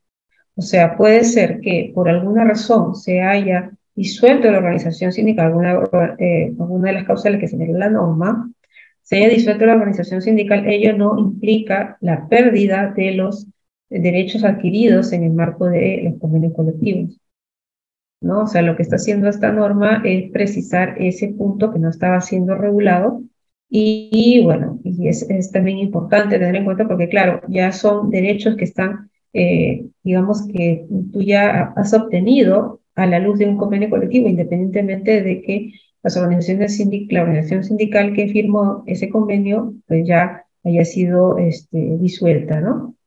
Entonces es un tema también interesante que ha sido precisado con esta norma, ¿no? Entonces, como les decía, esto de la vigencia de los convenios colectivos y de las cláusulas, podrán decir que eso es algo que es clarísimo, pero realmente no, ¿no? Ahora último hay un caso, no voy a decir de qué caso, pero donde justamente hay eso, ¿no? O sea, hay interpretación de que las cláusulas del convenio colectivo que se dieron, digamos que ya está concluyendo la vigencia de este convenio colectivo, entonces ya quedan sin efecto, ¿no? Y ahora tiene que haber una nueva negociación colectiva y van a tener que negociar nuevamente y tal. Entonces, claro, esta es una interpretación totalmente incorrecta, ¿no? Totalmente incorrecta y que en realidad las normas son bastante claras y más bien hay que tener cuidado. Las normas que regulan este convenio colectivo, sobre todo con estas precisiones que han hecho este decreto supremo, hay que tener cuidado más bien con lo que se incorpora en el propio convenio, ¿no? Porque justamente tiene que estar lo más claro posible a efectos de que esto no sea sometido a algún tipo de interpretación que pueda finalmente ir en contra a lo que se había pactado inicialmente, a lo que estaba manifestado por las partes en el momento en que se suscribió el convenio colectivo. Finalmente, el tema de la fuerza vinculante del convenio colectivo, la Constitución Política del año 93 desarrolló el tema de, con lo que decía, que los convenios colectivos tienen fuerza vinculante en el ámbito de lo concertado, y esto ha sido desarrollado en el artículo 42 de la ley, y lo que precisa esto que habla de la fuerza vinculante es que dice que la convención colectiva o el convenio colectivo tiene fuerza vinculante o vincula a las partes que la adoptaron, ¿no?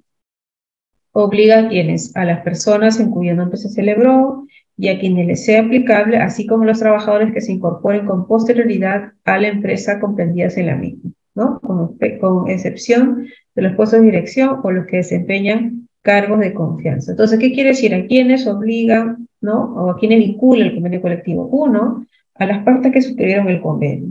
¿Quiénes fueron las partes que suscribieron el convenio? El sindicato tal, o representado por la junta directiva tal, y el empleador representado por la comisión, no sé, negociadora tal, ¿no?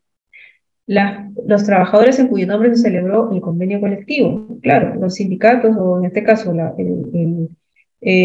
junta directiva del sindicato, la comisión negociadora, suscribió este convenio en representación de sus agremiados, ¿no? Entonces, a ellos también les es vinculante este convenio colectivo. Y tercero, a los trabajadores que se incorporen con posterioridad a las empresas comprendidas en su ámbito, salvo trabajadores de dirección y de confianza, ¿no? Entonces, esto también es importante porque no solo queda en los que están dentro digamos, del marco de las partes que suscribieron y sus representados, sino a los que se incorporen con posterioridad. Eso es un tema importante y en realidad esto está señalado en la Constitución, está señalado en la ley, y pese a ello no se reconocen los hechos, ¿no? O sea, cuando uno se incorpora a un sindicato en una circunstancia como la que hemos señalado, habiendo derechos ya que han sido reconocidos previamente, no se le otorga estos derechos, ¿no? Entonces tiene que haber casos de temas de solicitudes a través de procesos judiciales para que por fin se les pueda, digamos, hacer efectivo estos derechos que les corresponde en el marco de este tercer punto o tercer aspecto de lo que significa la fuerza vinculante del convenio colectivo. Bien, yo voy a dejar mi exposición aquí. Creo que he hablado sin parar todo este rato y podría absolver algunas preguntas. Muchas gracias. Excelente, doctora. Muchísimas gracias. Estimados participantes, pueden activar levantar su manito, activando su cámara también para algunas preguntas que requieran realizar nuestra docente. Doctora Katy, ¿sí? ¿Me logra escuchar? Sí, sí, la escucho. Sería de repente que puedan hacer algunas preguntas no sé si por escrito o directamente yo hago la respuesta conjunta. Excelente, doctora. Muchísimas gracias. Doctor Ricardo, adelante, por favor. buenas noches, doctor River, buenas noches, doctora Kat. Dijo algo usted muy importante, ¿no? Para poder llegar a una buena innovación colectiva y que no haya conflicto social, es necesario pues, que los documentos sean transparentes. ¿En qué sentido? Si un sindicato va a hacer un pliego de reclamos, se supone que va a hacer un pliego de reclamos de acuerdo a cómo está la empresa, ¿no? En la parte económica. Un sindicato no puede pedirte, ¿no? Aumentos, que estén fuera del contexto de la realidad y también de las utilidades de la empresa. Pero para tomar conocimiento, esos insumos debe proporcionar la empresa para poder tomar conocimiento y hacer un pliego acorde y de acuerdo a la realidad de la empresa. Si eso no sucediera, entonces prácticamente sería a un proceso netamente de huelga, lo cual no se desea y no se quiere, ¿no? Porque a fin de cuentas todo pierde. Entonces, ¿cuál sería el mecanismo correspondiente para evitar justamente llegar a esa etapa de conflicto y evitar eso no solamente en la actividad pública, en la actividad privada? La actividad pública también, bajo su premisa del FONAFE, que tiene amarradas muchas empresas, tampoco no puede tampoco aceptar aumentos. Entonces, bajo ese contexto general, yo quisiera que usted me dé su concepto. Muchas gracias, mi amable doctor. Muy amable.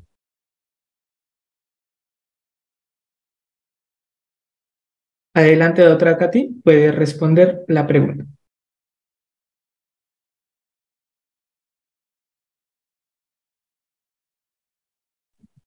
Preferiría, si pudieras, como te comentaba, que digan las preguntas en grupo y yo contesto de manera conjunta por un tema de tiempo, por favor, porque si no, no voy a poder. Seguramente hay varias preguntas.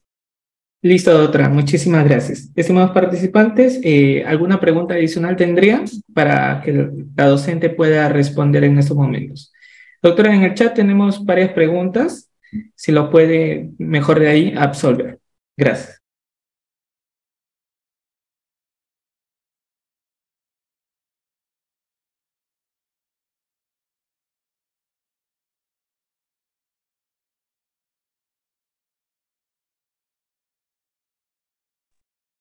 Doctor Rey, adelante, por favor. Bien, gracias. Doctora, en el caso de las empresas estatales, a veces los empleadores están de paso, los directivos, y a veces realizan algunos convenios que van en contra de la naturaleza de la entidad. Por poner un ejemplo, si la entidad realiza actividades, por ejemplo, llamémosle de seguridad, y la mayor cantidad de trabajo lo tiene en los días de feriados, fines de semana, en donde hay mayor oportunidad de atender emergencias, por ejemplo, si se tratara de una entidad que acepta emergencias. ¿Es correcto que se haga un convenio con el colectivo en el que los trabajadores precisamente quieran descansar los días feriados y domingos, sábados que más actividad tendría la empresa, iría en contra de la naturaleza, ¿no?, de la entidad? Y en ese sentido la pregunta es, ¿puede un convenio colectivo acordar no trabajar precisamente esos días porque el trabajador tiene derecho al descanso dominical y a los feriados? Esa es mi consulta, doctora. Gracias. Excelente, doctor Rey. Muchísimas gracias. Doctora, ahora ya puede responder las preguntas. Gracias. Gracias. Bueno, he visto que hay una serie de preguntas, o voy a tratar de responder un grupo al menos. Con respecto a las preguntas que han hecho de manera verbal, la primera pregunta era, bueno, lo que más o menos entendí era cómo se puede evitar un conflicto, ¿no? Que pueda terminar en una posible huelga, ¿no? ¿De qué manera se puede evitar ello, ¿no?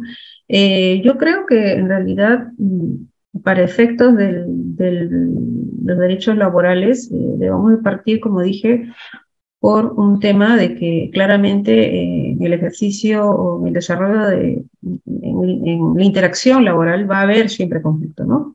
Entonces, ¿cómo se soluciona o de qué manera se maneja? La ley establece una serie de mecanismos y en el caso del conflicto, en el caso de la huelga, es una medida de conflicto que la ley, conforme está desarrollada, la ley de relaciones colectivas y la propia Constitución, la regula de manera restrictiva, ¿no? Es digamos, es un criterio que adoptó el legislador partiendo por la Constitución, ¿no? Que ha desarrollado el procedimiento con varias, bueno, en realidad con un procedimiento bastante delimitado y con varias restricciones, ¿no? La huelga no es un derecho que se ejerce de manera, en todo caso tiene límites, ¿no? Límites tanto a nivel, digamos, del procedimiento propiamente, ¿no? Hay una serie de requisitos que se tiene que cumplir, ¿no? Entonces, también no todas las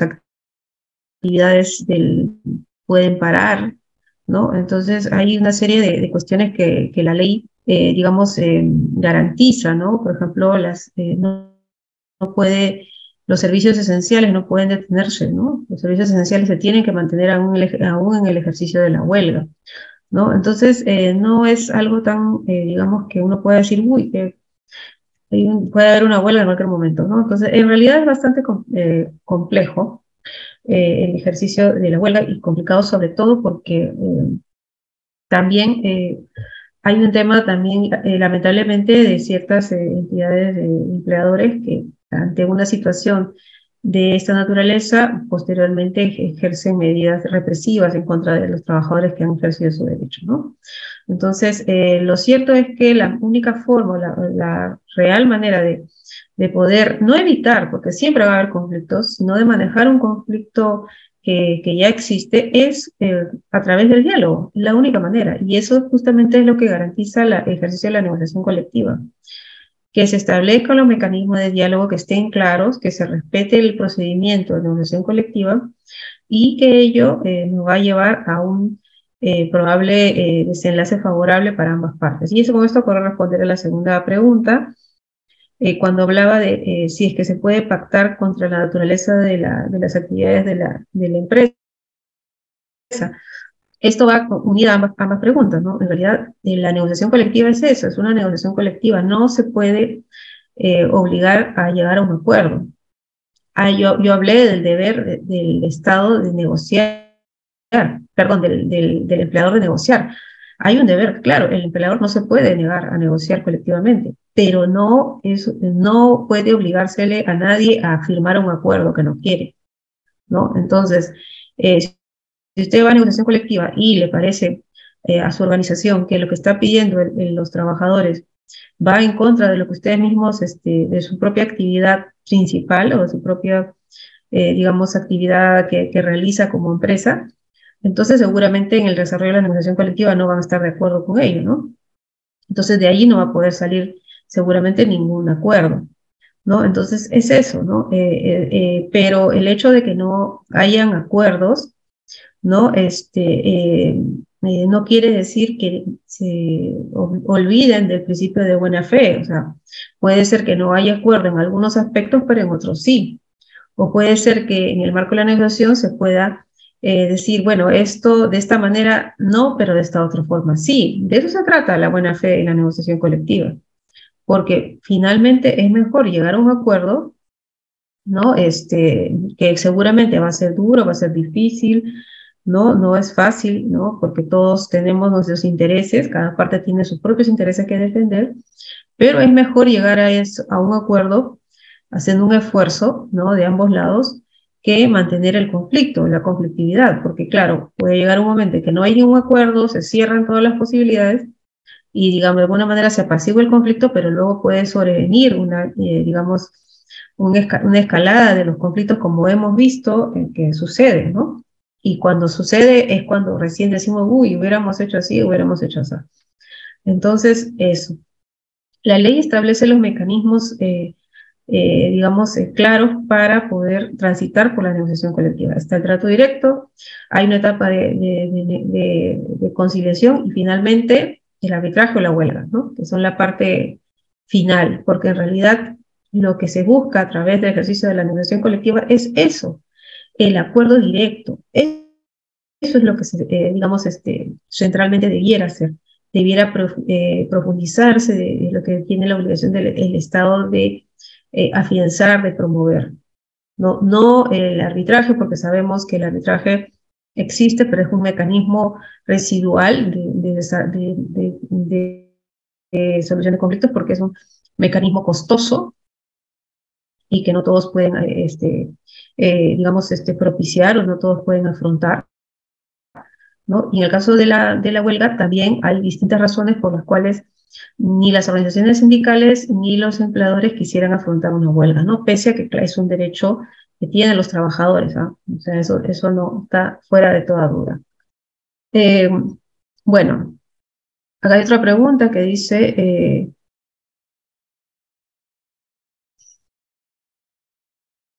en el derecho de trabajo, 728 no existe jurisprudencia, sí es aplicable, en el 276 no existe jurisprudencia para resolver conflictos en el tema de la remuneración, como puede verse el valor de la canasta familiar.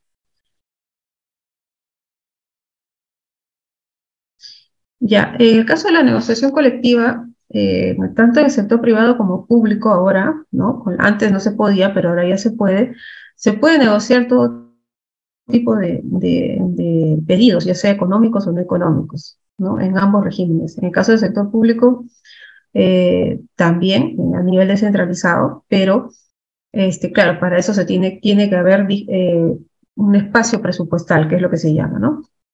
O sea que la entidad tiene que tener fondos para poder sustentar eso, ¿no? Y eso lo tiene que aprobar el MEF, ¿no? Pero en teoría, ¿no? Y eso es todo un tema, ¿no? Pero en teoría sí se puede plantear pliegos de reclamos sobre temas económicos y no económicos, tanto el sector privado como el sector público.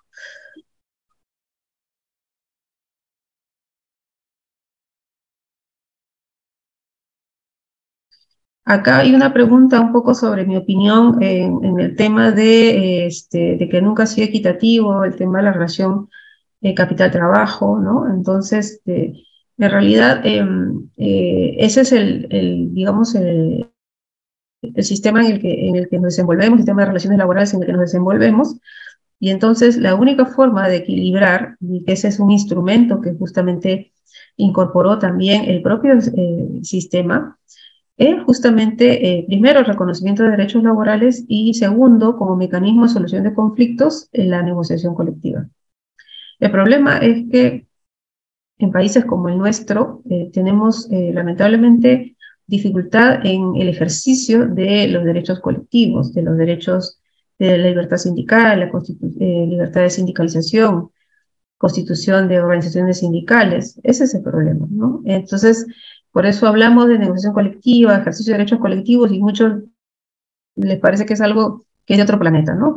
Porque no les parece que haya, para algunos encuentro a mis alumnos que nunca en su vida han conocido un sindicato, no saben, no tienen idea de lo que son derechos colectivos, etcétera, ¿no? Entonces, lamentablemente esa es la situación de nuestro país, y pues una deuda pendiente que tiene el Estado, porque para empezar, por ejemplo, si queremos hablar de un fomento de la negociación colectiva, ello tiene todo digamos, una serie de manifestaciones que no se cumplen, empezando por la constitución de organizaciones sindicales. ¿Cómo vas a pedir como requisito que tengan que ser mínimo 20 personas para hablar de sindicato, cuando la mayoría de organizaciones empresariales son microempresas de 10 trabajadores o menos? Entonces, ¿cómo puedes pedir un sindicato de 20 como mínimo? Y esos miles de organizaciones empresariales de microempresas de menos de 10 trabajadores no tienen derechos laborales, ¿no? Colectivos. Entonces, también eso es una de las cosas que llama la atención y que hasta ahora no se ha podido mejorar ni cambiar. Acá un tema interesante que pregunta: ¿por qué los policías o militares no cuentan como un sindicato? Muy bien, eso obedece a una exclusión constitucional del ejercicio del derecho a la sindicalización, ¿no? O sea, hay funcionarios públicos que están restringidos por la Constitución expresamente a poder organizarse como sindicatos, como afiliarse, o sea, ejercer cualquier tipo de derecho colectivo no lo pueden hacer, están prohibidos. Y esos son los miembros de la Policía Nacional, los miembros de las Fuerzas Armadas, los jueces, los fiscales y los servidores públicos con los funcionarios de dirección o de confianza del sector público, ¿no? Son excepciones constitucionales que así lo prohíben. Entonces, por esa razón es que no vamos a encontrar este tipo de organizaciones sindicales, ¿no? Ahora que me digan, no, pero eso no puede ser, es injusto, ¿quién ve por los derechos de estas personas? Bueno, debatible, ¿no? Hay puntos ahí interesantes que sería importante discutir en algún momento. Pero lo real es que es un tema que está señalado en la propia Constitución. Así es, acá César Salinas hace un comentario de un resumen de lo que es la negociación colectiva, y no lo voy a leer, pero está muy bien. Es un mecanismo, exactamente. Muy bien. Dice, un convenio colectivo que no tiene fecha de término de convenio se deduce que vence al año siguiente. Así es, sí. Si no le ponen, se olvidan, un año. La ley así lo, digamos, resuelve ese problema, ¿no? Como mínimo un año. Se aplica ahí eso. Los plazos que tiene que ver con el MEF, sí, hay plazos, ¿no? De negociación colectiva del sector público, la ley establece sus plazos. La presentación de los pliegos es de noviembre a enero, ¿no? De noviembre del año anterior, por ejemplo, del año anterior a enero de este año. Tienen su plazo los sindicatos para presentar sus pliegos de reclamo, ¿no? Sí, y luego de ahí sigue todo el procedimiento que establece la ley, ¿no? Tienen tiempo también para trato directo, ¿no? 30 días debería ser, luego otros 30 días más para conciliar si es que no llegaron a un acuerdo, y luego, por último, el arbitraje, ¿no? También 30 días más, ¿no? Entonces, sí hay plazos establecidos en la propia ley de negociación colectiva del sector estatal. Bueno. Bueno, hay muchas preguntas, me van a disculpar, pero yo estoy un poquito fuera de hora. Me ha sido un gusto realmente conversar con ustedes.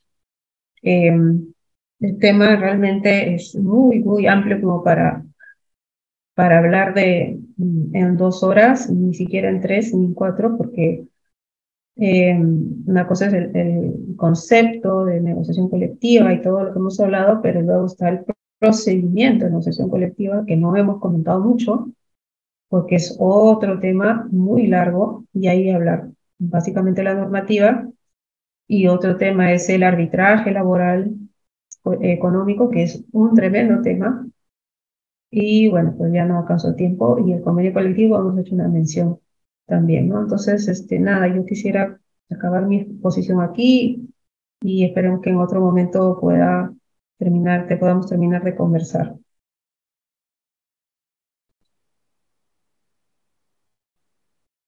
Excelente, doctora.